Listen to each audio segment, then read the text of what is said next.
19h16, Europe 1 Soir. 19h, 21h, Pierre de Villeneuve. Je salue mes camarades de la première heure. Bonsoir Catherine Ney, éditorialiste, grande voix d'Europe 1. Bonsoir Olivier d'Artigol, bonsoir, chroniqueur politique. Bonsoir à vous Brice Hortefeux. Merci de nous accompagner ce soir dans Europe 1 Soir. Ancien ministre de l'Intérieur, ancien ministre de l'Immigration, ancien député européen Les Républicains. Qu'est-ce que vous avez pensé de la sortie de François Bayrou à l'issue de ce CICI, CICI, Conseil interministériel du contrôle de l'immigration? Il y a plusieurs questions, parce que est-ce que c'est utile pour mettre fin au désordre migratoire, parce que nous vivons un désordre migratoire? C'est la première question. La deuxième question, est-ce que c'est utile dans nos rapports nouveaux que l'on doit établir avec les dirigeants algériens? Et troisième question, est-ce que cela entraîne des changements dans l'accueil des migrants d'origine algérienne? Donc il y a trois questions, et à la réponse à ces trois questions, à mon sens, c'est que l'on pratique la politique des petits pas, mais je crois que il faudrait mieux avancer à grandes enjambées sur ces sujets. C'est-à-dire que là, plutôt que de laisser à Alger le réexamen des accords de 1968, il faudrait les dénoncer tout de suite, par exemple? Il y a un certain nombre de mesures à prendre. Incontestablement, il faut revenir au fond. Cela fait 60 ans, cela est dit à juste titre, cela fait 60 ans que les dirigeants algériens s'appuient sur un dogme unique qui est simple. C'est tout ce qui va bien en Algérie, c'est grâce aux dirigeants de ce pays, et tout ce qui va mal, c'est de la faute de Paris. C'est à la fois facile, commode et faux. Ce sont les trois. Et donc, il faut que l'on établisse de nouveaux rapports avec les dirigeants algériens. Qu'est-ce que ça passe mais lesquels? Vous dites de nouveaux rapports, lesquels? Oui, de nouveaux rapports, c'est-à-dire que l'on dise les choses très clairement. On dise, effectivement, première mesure, l'accord de 1968 est caduc. C'est assez simple à faire, vous savez, il suffit... vous dites que c'est assez simple, mais vous auriez pu le faire aussi quand vous étiez en exercice. Mais parce que la situation n'est pas la même. Si vous voulez me faire dire que ce qui était la situation d'hier était exactement la même que celle d'aujourd'hui, je pourrais vous dire très facilement que tout a changé. Depuis quand, exactement, vous pensez? Depuis 60 ans, la méthode est la même. Mais il y a une accélération. Entre 2007 et 2025. Je prendrais une date qui est, à mon avis, assez difficilement contestable. C'est si l'on observe les OQTF. Oui. On s'aperçoit que dans les années 2019-2020, l'Algérie reprenait de manière assez correcte, pour schématiser. Qu'est-ce que vous appelez correct? Combien? C'était faible. Enfin, c'était 20%? C'était de l'ordre de 20%. C'est moins de 10 aujourd'hui. C'était de l'ordre de 20%.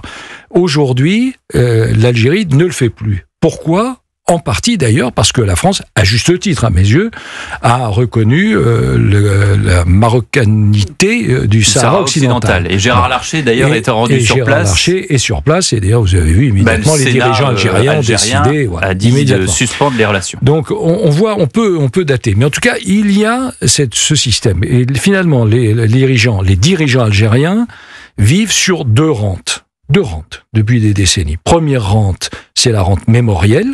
Donc, ce qu'ils font. Et la deuxième rente, c'est la rente des énergies fossiles, puisqu'on sait que ça leur apporte à peu près 50 milliards par an, ce qui est 60% de leur richesse. Donc, il faut modifier cela. Alors, comment peut-on modifier? Premier élément, en indiquant que l'accord de 68 est caduc. Ça, c'est la première chose. Le deuxième élément, je pense que c'est une bonne mesure, qui est annoncée, mais il faut qu'elle se traduise dans les faits, c'est que l'on suspende l'exemption de visa pour les membres du corps diplomatique. On sait très bien que, par exemple, chez nous... Mesure de 2004. Oui, absolument. Mais chez nous, c'est à peu près, pour les Français, ça doit être, je n'ai pas de chiffre précis, ça doit être 50, 70 personnes, du personnel diplomatique à Alger. Eux, c'est un système, ce ne sont pas les seuls à faire ça, c'est un système de gratification. Le passeport diplomatique, vous êtes bien vu, vous avez une famille, une proche, quelque chose comme ça, vous avez droit au passeport diplomatique, vous êtes un peu moins vu comme dans ces régimes autoritaires où il peut y avoir des moments de grâce et de disgrâce, pouf, on vous le retire et ainsi de suite. Donc là, il faut dire les choses clairement, on suspend. Troisième élément, moi je serais assez favorable, j'ai vu que l'ancien ambassadeur le disait, moi je pense qu'il faut le dire encore plus clairement. Monsieur Driancourt ? Oui, monsieur Driancourt.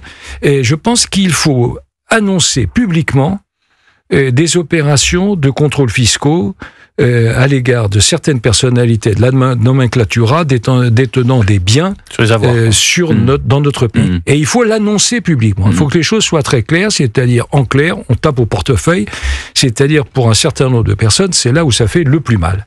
Et puis un certain nombre d'autres choses. Par exemple, en ce moment en Europe, il y a la négociation de l'Union européenne à Algérie. Il faut que l'on arrive au Parlement européen et à la Commission à convaincre les uns et les autres qu'il faut sans doute bloquer cette voie. Donc il y a une panoplie naturellement de mesures. Et puis, parallèlement, il y a un deuxième sujet, c'est la question des flux migratoires et la situation de la communauté algérienne dans notre pays. Parce qu'il faut bien comprendre que, et ça, ce n'est pas beaucoup dit, c'est une situation très particulière. Bruno Retailleau l'a dit, il a même dénoncé l'impossibilisme juridique sur les OQTF. Oui, j'aimerais bien avoir votre... Non, mais il y a la situation...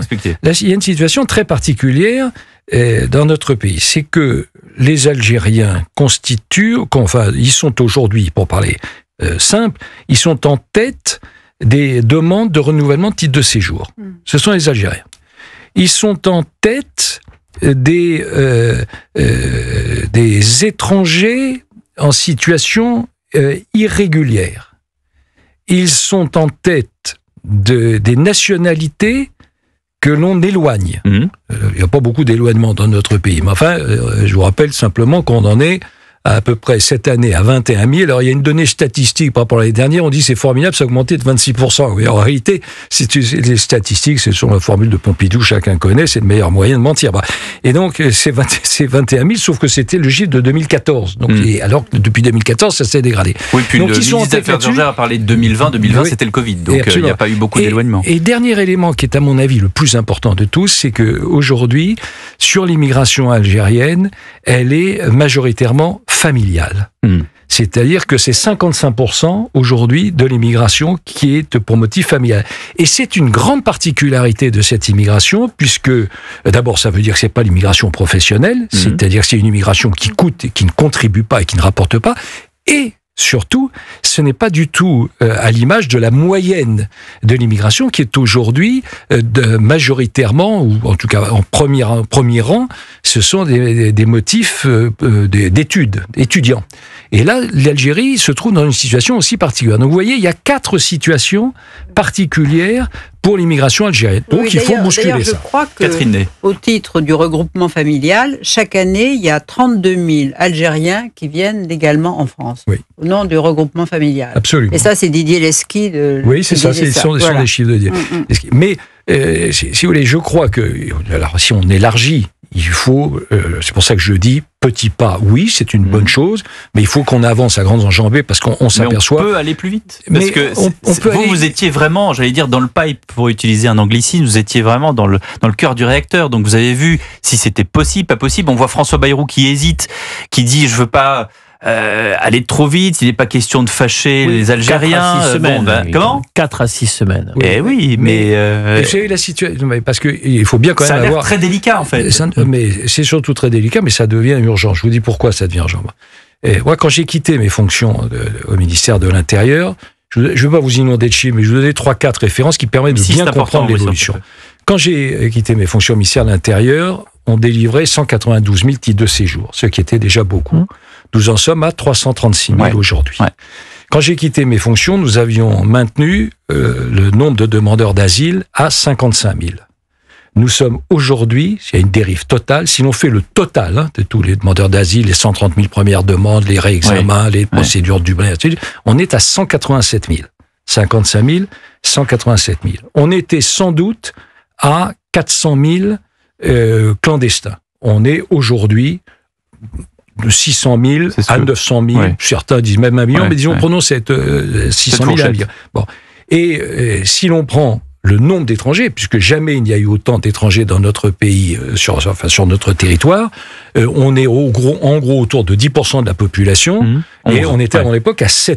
Donc vous voyez, il y a une accélération spectaculaire des entrées sur notre territoire. Donc, la question, est-ce qu'on en a besoin? Est-ce qu'on peut? La vérité, c'est qu'on n'en a ni besoin, ni la possibilité. Donc, il faut changer les règles. Brice Hortefeux, vous restez avec nous. Dans un instant, on se retrouve et avec le rappel de l'actualité d'Europe 1 Soir. Actualité. Europe 1 Soir. 19h, 21h, Pierre de Villeneuve. Toujours avec Olivier d'Artigol et Catherine Ney et Brice Hortefeux, ancien ministre de l'Intérieur et de l'Immigration. Je voudrais qu'on écoute François Bayrou cet après-midi en conférence de presse à Matignon. Une question d'un journaliste qui lui dit « Mais comment est-ce que vous réagissez au fait que l'Algérie s'étonne d'autant de fermeté de la France ?» Voilà ce que répond le Premier ministre. Nous sommes dans une situation avec l'Algérie qui a ceci de particulier que nous avons des accords qui ont été signés depuis longtemps, depuis 1968 avec l'Algérie, qui ont été Alors on va réécouter le bon son parce qu'en fait c'était la réponse à la question du journaliste qui lui disait mais pourquoi est-ce que l'Algérie s'étonne? Est-ce que c'est pas à la France de s'étonner? Et voilà la réponse du Premier ministre. La surprise, elle est du côté du gouvernement français. C'est le gouvernement français qui est surpris que les accords ne soient pas respectés. C'est le gouvernement français qui est victime, et le peuple français qui est victime du fait que les accords ne sont pas respectés. La personne, l'individu qui s'est rendu coupable de ce crime samedi, avait été depuis 1 an présenté 14 fois aux autorités algériennes pour retourner dans son pays d'origine. 14 fois. Qu'est-ce qu'on dirait si un ressortissant français, renvoyé par l'Algérie, s'était vu refuser 14 fois l'entrée dans le territoire français et avait commis un crime aussi grave? Qu'est-ce qu'on dirait?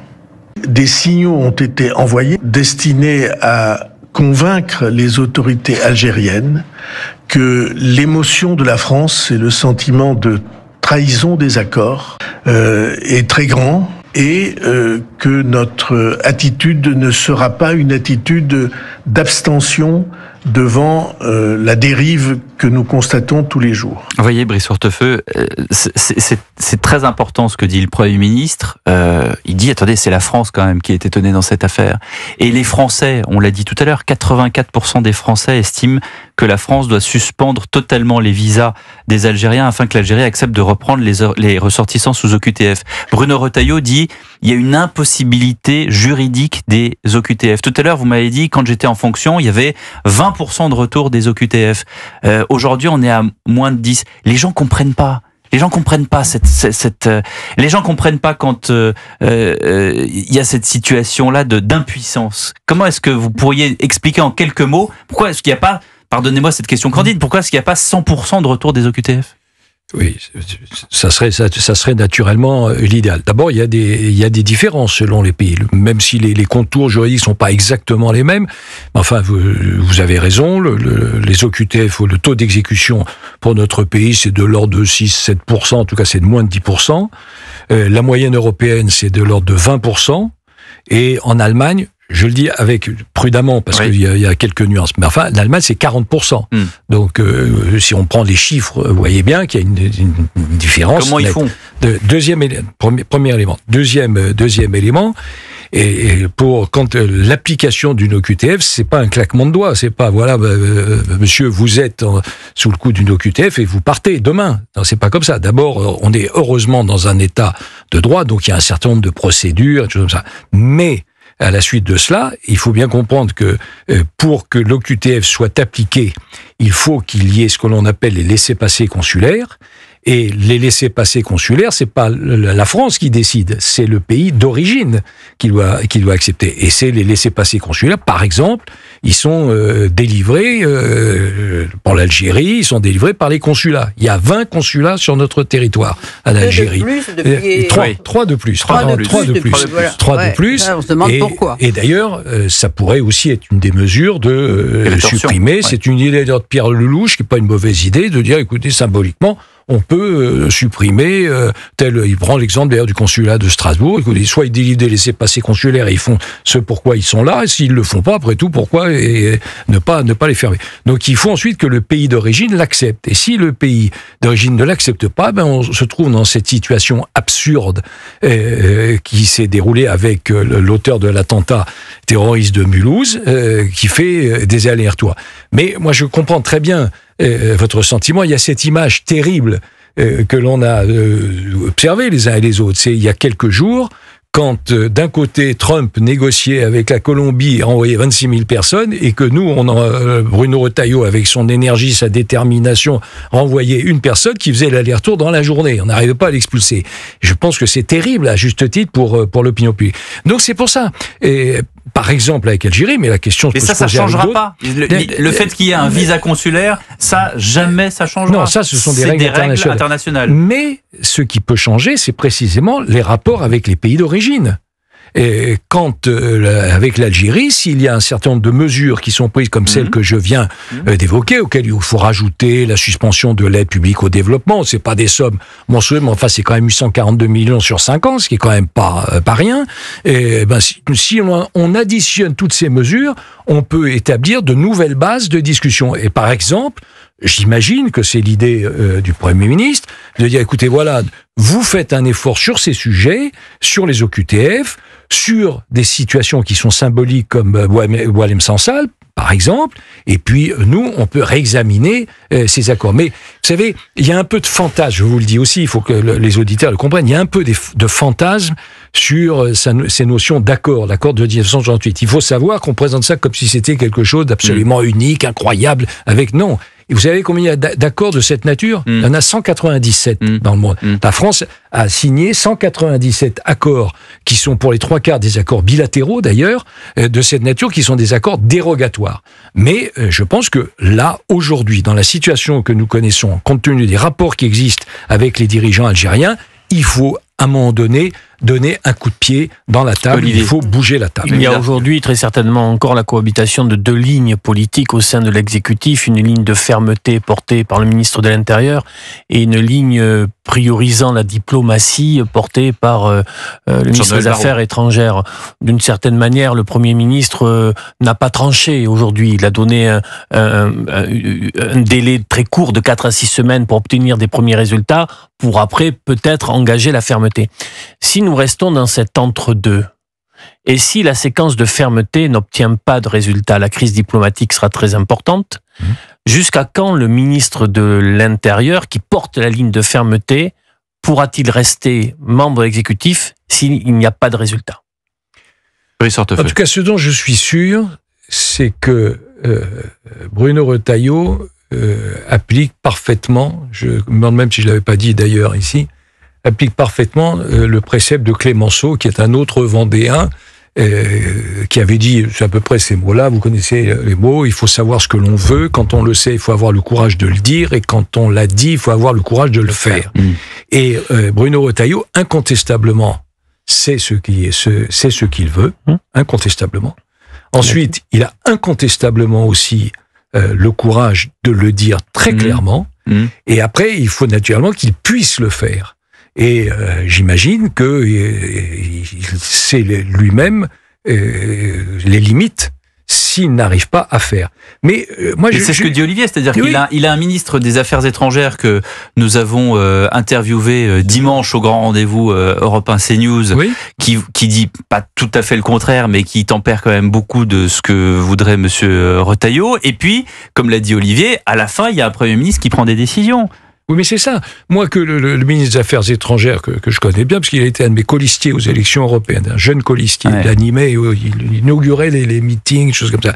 Et donc Jean-Noël Barrot est dans son rôle, de le dire, mais c'est exactement ce que vous dites les uns les autres, c'est-à-dire que il y a dans le fonctionnement d'un gouvernement, il peut y avoir des nuances, il peut pas y avoir de différence dans la durée. Ça, c'est pas vrai. Là, vous pensez qu'il est le jouet d'un tempérament centriste hérité de son père ? Je pense que bon sang ne saurait mentir selon la formule, mais Jacques Barrot était en réalité plutôt un faux centriste, c'est-à-dire que un centriste belliqueux, très et colérique, c'est vrai, colérique.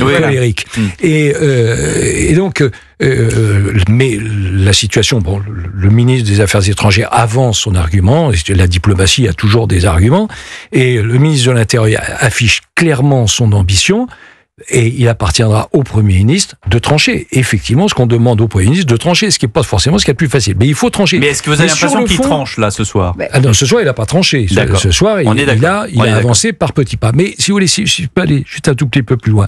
Moi, je pense qu'aujourd'hui, on ne peut plus continuer avec une politique migratoire qui a été, pour l'essentiel, pour une grande partie, décidée il y a plus de 50 ans. Il y a plus de 50 ans. Il y a plus de 50 ans. Donc la situation a évolué, donc il faut que les règles changent. Quand la situation n'est plus la même, les règles doivent s'adapter. Et là, ça veut dire quoi ? Ça veut dire que, bien sûr, il faut lutter contre l'immigration illégale. Et tout le monde est d'ailleurs d'accord là-dessus. Mais enfin, il faut se souvenir du coût. Parce que on dit ça, c'est une posture, lutter contre l'immigration illégale. La Cour des comptes, il y a un peu moins d'un an, avait donné un chiffre. Ça coûte 1,8 milliard à notre société. Ouais. La lutte contre l'immigration illégale, c'est 1,8 milliard.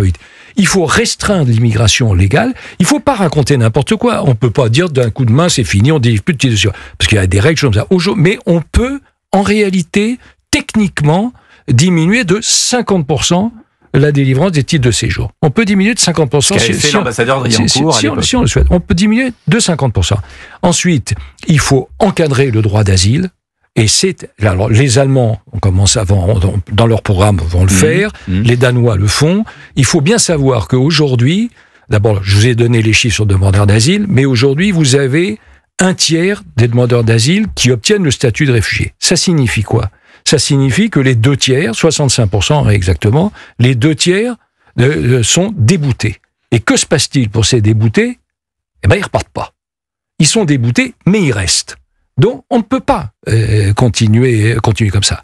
Et puis, il faut, je pense, aussi mettre sur la table 2 sujets très importants. Il y a la question du droit du sol, qui doit être posée. Elle est posée outre-mer, mais elle ne doit pas se limiter à l'outre-mer. La question ça a été le souhait de Gérald Darmanin, de l'étendre. Il a raison, c'est donc le premier point. Et il y a un deuxième point très important, c'est la question du regroupement familial. Le regroupement familial, ça a été décidé en avril 1976.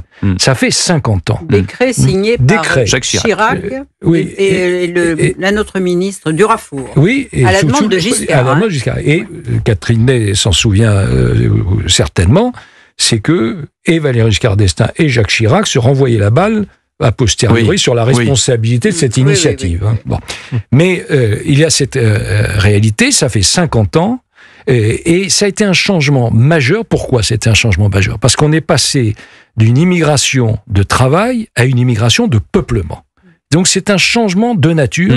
Donc il faut poser la question. À un moment où le chômage commençait à... Et ça a commencé. Bon, puisque le deuxième choc, c'était 74, pétrolier. Donc il faut donc changer, il faut donc mettre ça sur la table et réfléchir à une évolution. Merci beaucoup, Brice Hortefeux. Une dernière question, Catherine Ney. Échanger quand même sur l'imprégnation droit de l'homiste des cours comme le Conseil constitutionnel, comme le Conseil d'État, ou les tribunaux administratifs qui tranchent toujours sur la question des droits de l'homme qui est supérieure au droit du pays. Une pause et Brice Hortefeux nous répond juste après la pause. L'heure de vous dire que Pascal Praud, c'est 2 rendez-vous par jour sur Europe 1. D'abord l'heure des pros, 9h, 9h30, codiffusion avec CNews, et ensuite 11h, 13h pour vous donner la parole. Comme le dit Pascal, le plus important c'est vous. 01 80 20 39 21 pour l'appeler. Le numéro est non surtaxé. À tout de suite à l'heure.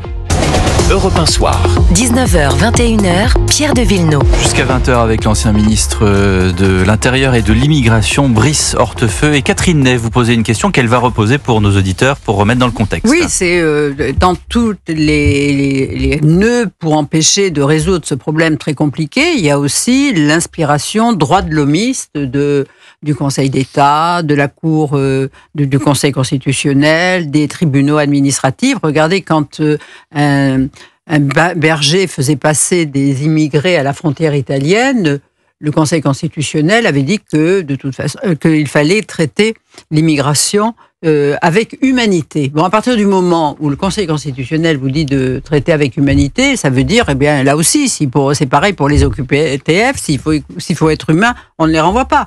Donc ça, ce sont des freins. Et là, que faudrait-il faire? Changer la loi, mais que faut-il faire? Alors, mais sur ce sujet, enfin, pas malheureusement ou heureusement, mais c'est factuel, et il n'y a pas 50 manières. C'est qu'il faut un référendum, et pour qu'il y ait un référendum, il faut qu'il y ait une modification de la Constitution. Et il faudrait qu'il y ait une volonté du président aussi. Et ça signifie qu'il faut qu'il y ait une volonté Oui, mais du on peut président. faire un référendum sur l'immigration? Non, il faut qu'il y ait un référendum. En posant quelle question? Il faut qu'il y ait une modification de la Constitution pour que l'on puisse soumettre à référendum une question de cette nature, ce qui n'est pas le cas aujourd'hui. Oui. Mais donc, la méthode, elle existe. La méthode, elle existe.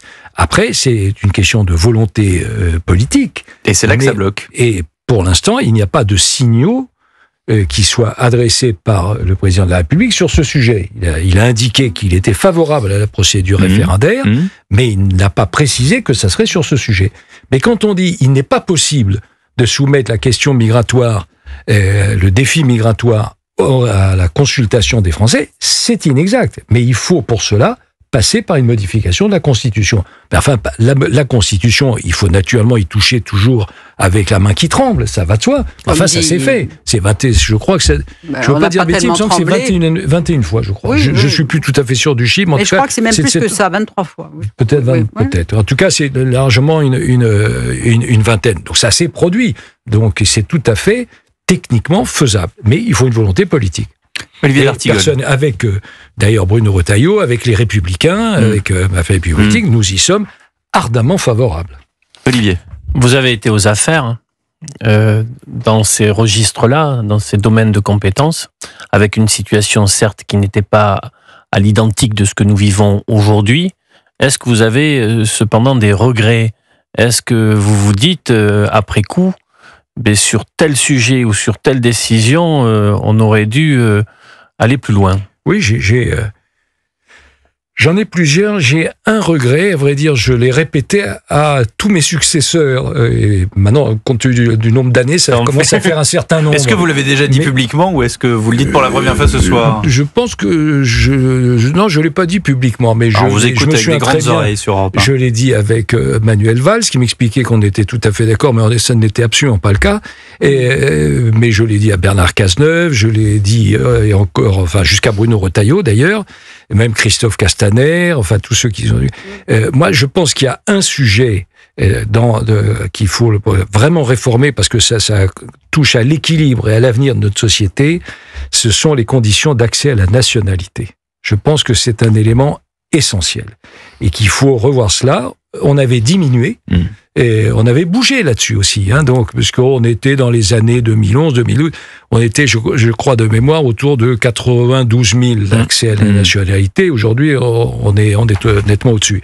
Mais je pense qu'il faut changer cela parce que il y a plusieurs choses qu'il faut modifier. D'abord, il faut que l'accès à la nationalité soit le résultat d'une démarche. Et il ne doit plus rien y avoir d'automatique. D'une volonté. Oui, d'une démarche volontaire.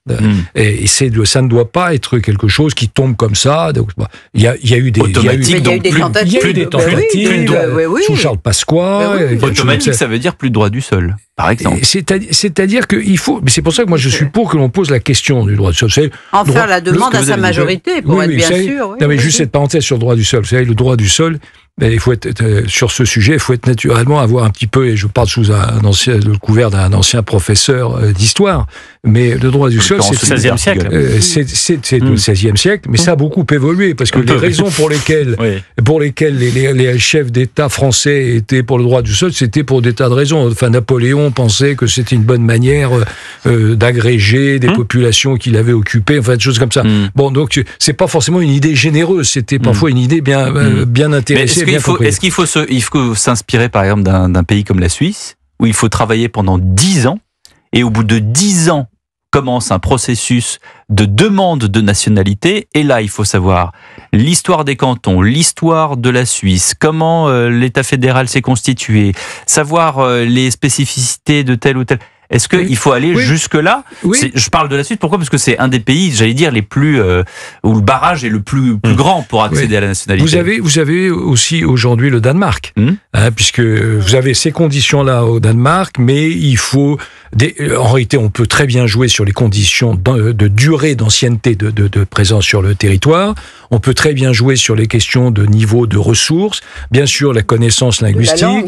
La linguistique. C'est vrai que sur le Danemark, c'est plus difficile d'apprendre le danois que le français. J'ai pas essayé personnellement, mais c'est sûr que je n'obtiendrai pas la nationalité danoise, ça c'est certain. Mais vous avez aussi au Danemark des conditions très strictes en matière d'infraction. Si vous avez été condamné, y compris jusqu'à... Donc on doit s'inspirer de ces pays-là. Je pense que c'est un pays que vous suivez de près. Oui, parce que d'abord politiquement ça transcende les clivages classiques, puisque c'est pas une histoire droite-gauche et ainsi de suite, puisque ça on sait qu'au Danemark c'est un régime qui est un peu différent. Je pense que c'est ce vers quoi il faut aller, parce que moi, je ne crois pas, très honnêtement, à l'immigration zéro. C'est une idée stupide. On a naturellement besoin d'un apport de population. Vous étiez à l'époque pour une immigration choisie. C'est ce qu'on avait mis en place. J'ai même fait on avait mis en place de presse. On avait fait tous les métiers qui étaient... tous les métiers. J'avais négocié des accords avec les pays d'origine. Au total, on a eu 14 accords qui ont été négociés avec les pays d'origine.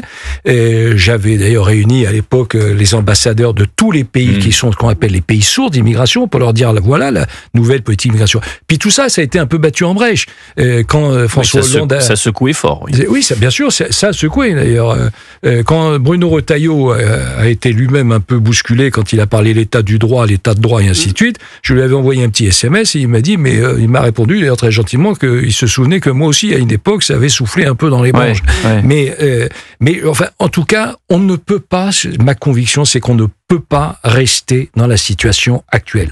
La tendance actuelle est une tendance qui est extrêmement dangereuse pour l'équilibre de notre société, pour l'avenir de notre communauté nationale. Donc, il faut bousculer, il faut bouger, il faut prendre d'autres mesures.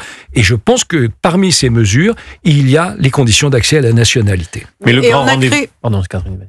Pardon, mais on a aussi créé le communautarisme par une politique de peuplement dans les grandes barres d'immeubles. Au Danemark, par exemple, ils estiment que pour qu'il y ait pour profiter de tout ce qu'on donne aux travailleurs, il ne faut pas plus de 30% d'une nationalité.